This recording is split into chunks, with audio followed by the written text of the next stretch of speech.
Bonjour. Bonjour. Est-ce que vous auriez par hasard une statue kitsch, s'il vous plaît, Bien sûr, bien sûr, avec des paillettes de préférence? bien sûr.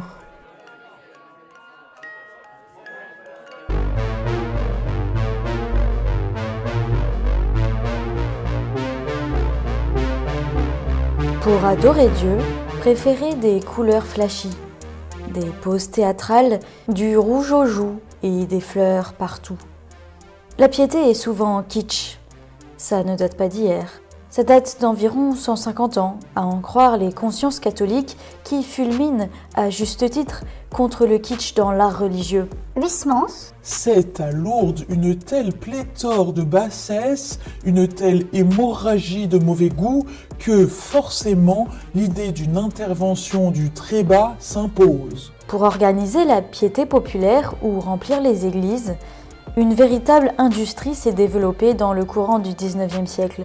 L'art sulpicien, tel est son nom, a produit des images en série, des iconographies, des tableaux, des sculptures. Si le sel perd sa saveur, dit l'Évangile, avec quoi le salera-t-on? Les catholiques modernes répondent d'une seule voix, avec du sucre. De nos jours encore, le kitsch est un produit envahissant de nos églises qui fait fructifier tout un commerce de marchands du temple. Mais c'est surtout une industrie de mauvais goût qui peut faire fuir les amateurs d'art et de Dieu que nous sommes, brouillant les frontières du tourisme et de la dévotion, de l'art et du capitalisme. Le kitsch profane tout, enlaidit tout. Alors, du haut de notre supériorité esthétique incontestable, nous allons nous plonger dans ce passé forcément superstitieux pour essayer de comprendre les goûts du bas peuple chrétien forcément beauf. Paul Claudel encore. On dirait que le corps des vérités les plus profondes et les plus sublimes est expliqué à des enfants anormaux par une nourrice à moitié idiote qui bêtifie.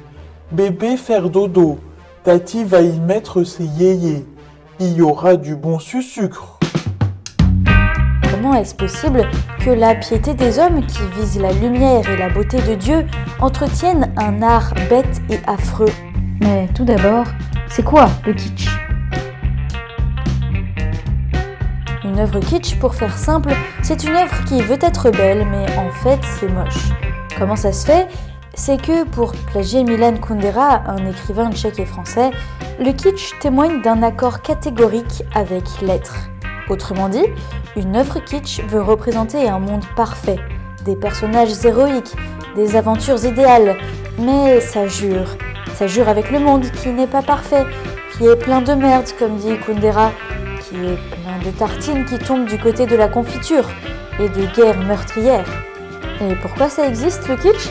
Pour Kundera, le slogan du kitsch se trouve dans la Genèse, où Dieu dit que ce monde est bon. Du coup, les chrétiens sont persuadés que ce monde est bon, qu'il existe des saints, des héros, voire des familles heureuses et de belles histoires d'amour, et donc qu'il faut les représenter avec des pastels et des fluos et des auréoles tout plein la tête. Le kitsch, c'est l'inauthenticité de l'authentique. C'est vouloir plaquer sur la réalité un idéal qui n'existe pas. Le kitsch fait naître coup sur coup deux larmes d'émotion. La première larme dit « Comme c'est beau des gosses courant sur une pelouse ». La deuxième larme dit « Comme c'est beau d'être ému avec toute l'humanité à la vue de gosses courant sur une pelouse ». La fraternité de tous les hommes ne pourra être fondée que sur le kitsch. Et oui, Jamy, le problème du kitsch, c'est de croire que la fraternité des hommes existe déjà de manière simple. Voilà un idéal chrétien ou communiste, un idéal totalitaire, voué à l'échec parce que, comme les tartines de confiture le démontrent, l'homme est une crapule et la nature est une marâtre. Voilà ce qui fait que l'art chrétien est de mauvais goût. La petite bête. Attends, mais il y a un truc pas logique dans ce que tu as dit. Quoi? Mais donc du coup, le kitsch, ça peut pas être chrétien, parce que l'homme est un pécheur qui a été chassé du paradis, où Dieu avait dit que tout était bon. Donc maintenant, à cause de ce péché originel, tout est corrompu. La mort est entrée dans le monde, et donc tout va très mal. C'est vrai. Mais du coup, on devrait pas avoir de kitsch chrétien. Il devrait y avoir un art pessimiste dans l'église, un art ironique, à contre-coup, un art inactuel qui met en valeur ce décalage entre notre condition de merde et notre ambition d'aller rejoindre l'infini. Non pas l'authenticité de l'inauthentique, mais l'inauthenticité de l'authentique. Ouais, mais dans les faits, il existe un kitsch chrétien qui représente la réalité surnaturelle, les saints et les anges, ceux qui ne sont pas dans ce monde pourri. Mais le kitsch est-il donc vraiment un art chrétien? Tu sais, l'église n'est pas parfaite. Il y a bien eu les croisades, l'Inquisition, et ben voilà, il y a le kitsch chrétien. Si le mot est l'image d'une vérité, alors le kitsch est un pavé dans la mare de l'église. La cause profonde de cet art fade Écrit Claudel, est que depuis 3 siècles, 4 pour nous, l'idée motrice de l'art religieux n'est plus d'honorer Dieu, mais de plaire et d'aller aux âmes par le chemin le plus facile. le kitsch chrétien est bien une hérésie artistique. Son présupposé théologique, c'est que le royaume de Dieu est déjà arrivé. Mais justement, la foi nous apprend qu'il y a un chemin, une aventure à mener entre notre état qui n'est pas parfait et la transfiguration incroyable qui nous attend. L'art chrétien, en ses nombreux visages, devrait être un anti-kitsch. Le royaume des Télétobies n'est hélas pas de ce monde. Ce qui est de ce monde, c'est le drame sérieux de notre salut, et ça devrait avoir des conséquences jusque sur l'art. Oh, mais on aura moult fois l'occasion de parler d'art et de foi sur cette chaîne. Voilà. Et nous, de notre position d'esthète catholique postmoderne qui nous permettons de juger tout le monde, n'oublions pas qu'un fossé de sens nous sépare des conceptions différentes de la technique au cours des âges. Pendant longtemps, ces techniques n'étaient pas du tout perçues comme ce qu'on appelle, nous, art, c'est-à-dire une activité autonome et gratuite. Ces techniques servaient simplement à viser la gloire de Dieu, donc aux effets du succès esthétique à la limite. À la limite.